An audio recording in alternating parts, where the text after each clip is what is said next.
Bismillahirrahmanirrahim. Assalamualaikum warahmatullahi wabarakatuh.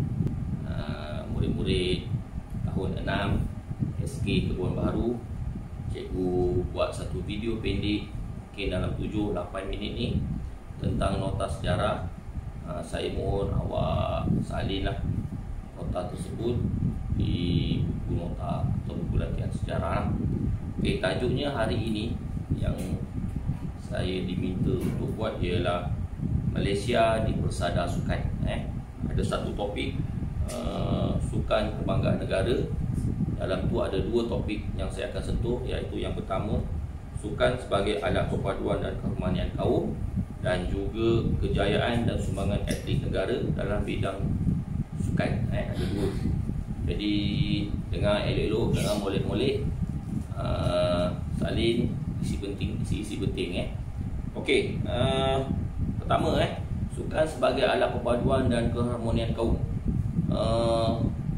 Sejak kebelakangan ini ada sedikit kerisauan terhadap diri saya lah tentang perpaduan kaum di Malaysia. Tetapi itu hanya berlaku, saya ingat, dalam laman-laman sosial. Tetapi hakikatnya rakyat Malaysia ni adalah yang terbaik. Saya tak pernah nampak lagi orang bergaduh kat luar. Benda-benda kecil selalunya boleh diselesaikan dengan baiklah. Saya selalu pergi kedai makan pun bagus. Kita pergi jauh sikit masuk dalam sukan ni. Saya hari tu tengok Malaysia lawan Thailand, pra kelayakan Piala Dunia bola sepak. Dulu saya takut nak pergi stadium sebab orang Malaysia dulu suka maki, suka kata-kata kesat, suka cakap benda tak elok. Tetapi akhirnya tu yang saya pergi last tu, bagus, menyokong pasukan negara daripada awal sampailah habis, menyanyi sama-sama, Melayu ke, Cina ke, India ke, Sabah Sarawak ke, saya ada tengok ramai. Semua menyokong. Kat Padang tu, kat stadium tu memang best lah.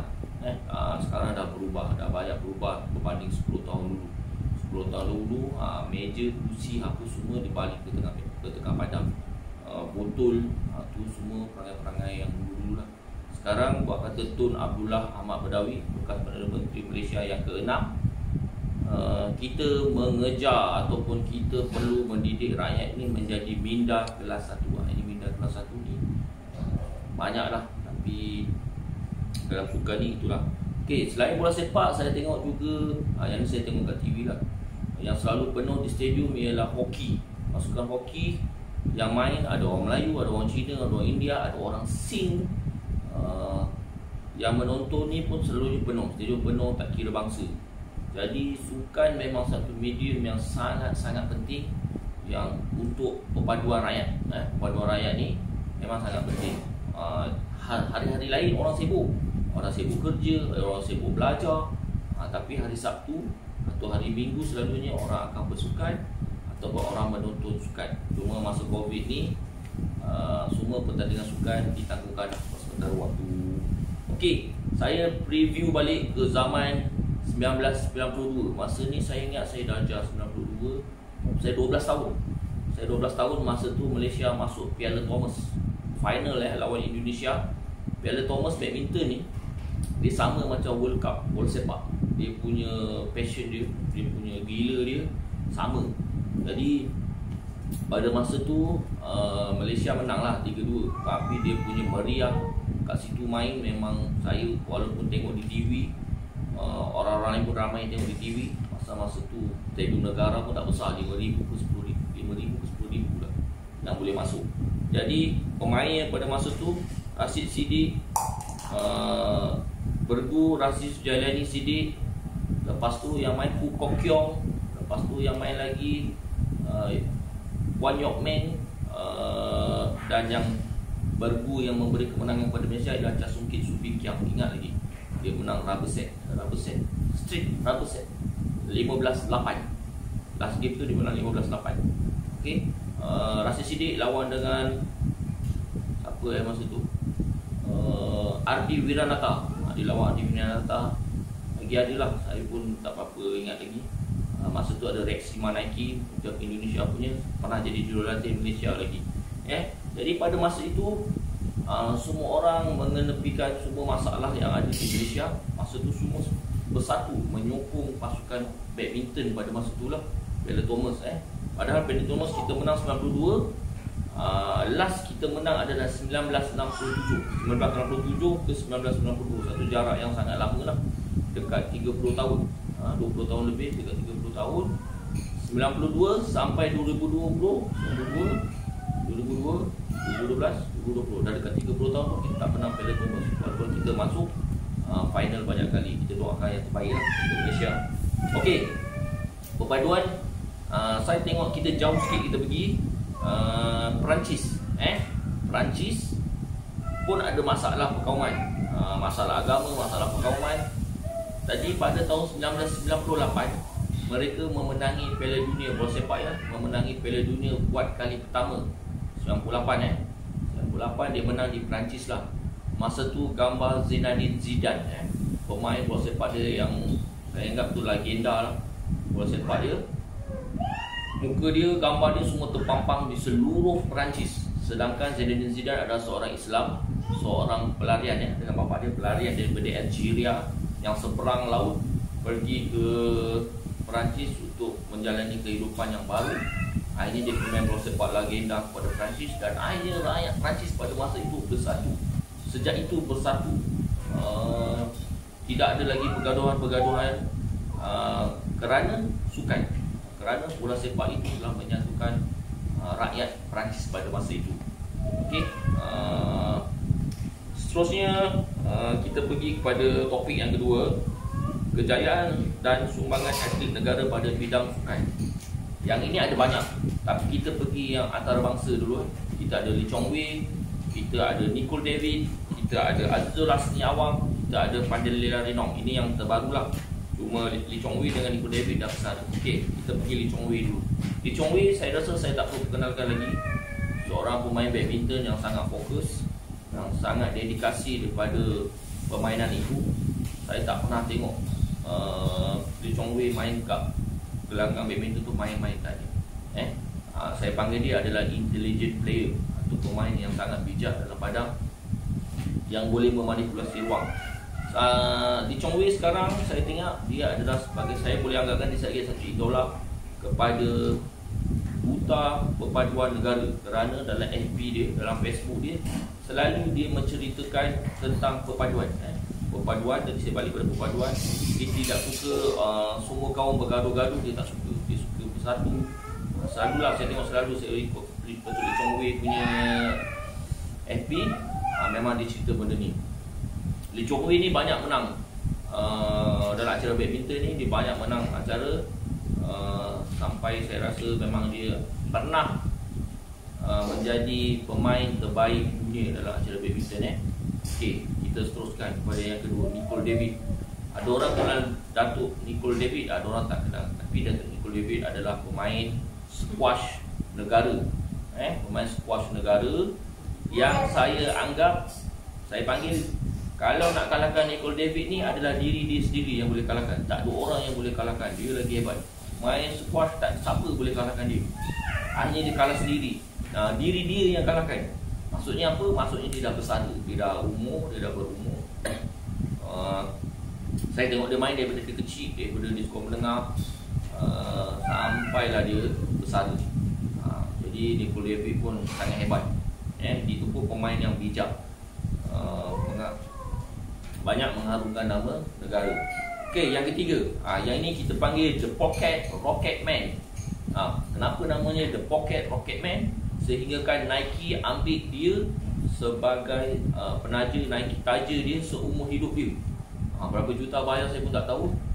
Azizul Hasni Awang, kelahiran Terengganu. Dia adalah dalam acara berbasikal, dalam acara kirim, dia acara pecut untuk basikal.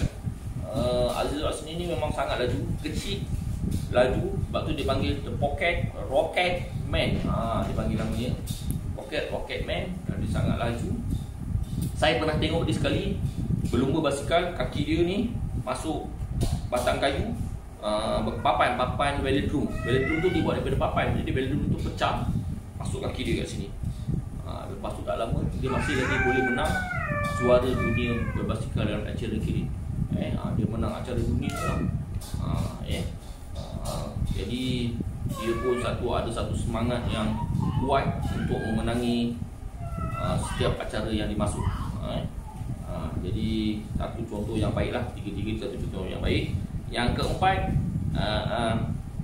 Banda Lila Renong. Yang ini dalam acara bidan tu orang salin. Bidang terjun, acara terjun lah. Berenang tu terjun. Yang itu pun sangat bagus, banyak mengharumkan nama negara dan masih lagi kita sandarkan dia menjadi harapan negara untuk dia menang acara emas di Olimpik. Dr. Lee Chong Wei dulu kita dah cuba 3 kali, tak berjaya, dapat perak saja. Tapi si Banda Lila Renong ni kita cuba untuk bagi dia dapat emas Olimpik. Kita doakan dia yang terbaik. Okey, itu untuk yang baru lah, yang kita anggap baru. Dr. Lee Chong Wei, Nicole David, Azizul Hasniawang, siapa tadi? Banda Lila Renong.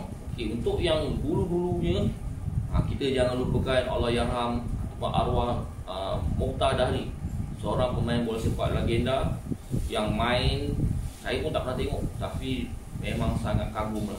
Bila saya tengok balik dia punya video-video, dia main memang tak ada orang yang boleh sama macam dia sekarang. Sekarang orang tengok Safawi Rashid pun dah bagus lah. Jadi yang Mokhtar Dahri mungkin 10 kali ganda lagi bagus. Jadi sumbangan dia kepada negara pada masa itu memang sangat banyak. Dia menang acara kat Sukasi, pernah nak pergi ke Olimpik, 2 kali Malaysia masuk Olimpik dalam bola sepak. Satu Mokhtar Dahri lah punya dan MD Gang. Jadinya dalam bola sepak ni ada banyak. Mokhtar Dahri, Gani Minhak, Santok Sin, Sochin Aun, ni banyak kaum lah. Jadi semua orang bermain bola sepak sama-sama. Di Sabah ada Hasan Sani. Jadi Arumuga, tangan dia panggil Spiderman, tangan dia panjang, so dia boleh tangkap bola. Jadi banyak, kalau dalam bola sepak ada banyak. Seterusnya, yang ni satu nama yang sepatut awak jadikan satu idola, Dato' M. Jegatesan. Dia adalah pelari pecut Asia pada tahun 1960 dan rekod dia tidak dapat dikalahkan untuk selama beberapa tahun. Datuk Doktor, dia ada Dr. M. Jegatesan. Saya ulang, Datuk Dr. M. Jegatesan.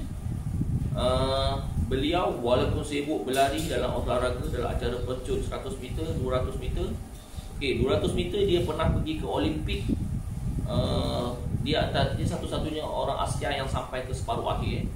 Jadi kagum lah, sebab Olimpik ni orang semua laju-laju kan.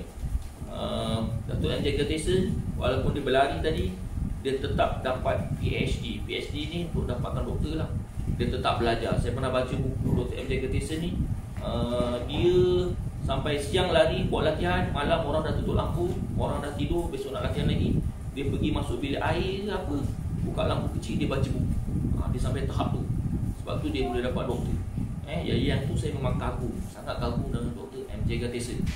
Sampai gitu. Jadi sepatutnya boleh buat movie kot, boleh buat cerita tentang Dr. M. Jegatesan, tentang Mokhtar Dahri ni, untuk memberi inspirasi kepada anak muda, kepada awak-awak ni semua.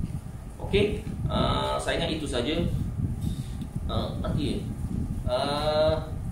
Dalam hidup kita ini, semua benda yang kita buat ni perlu serius, perlu tekun, perlu rajin untuk mencapai kejayaan. Lee Chong Wei, Nicole David, Azizul Hasniawang, Banda Lila Renong, Allahyarham arwah Dr. Mokhtar Dahri, Dr. M. Jegatesan, Rabuan Pit, siapa lagi, M. Kumaresan dalam berbasikal. Semuanya berlatih. Bukan awak tengok dia datang pakai kasut terus lari masuk menang, tak ada. Semuanya perlukan satu latihan, perlukan satu komitmen, perlukan dalam diri awak untuk berjuang, untuk menjadi seorang yang hebat. Hebat bukan saja sukan, tapi dalam banyak segi. Terutamanya awak lah masih tempuh dalam waktu belajar ni. Okey, saya ingat itu saja. Terima kasih. Assalamualaikum warahmatullahi wabarakatuh.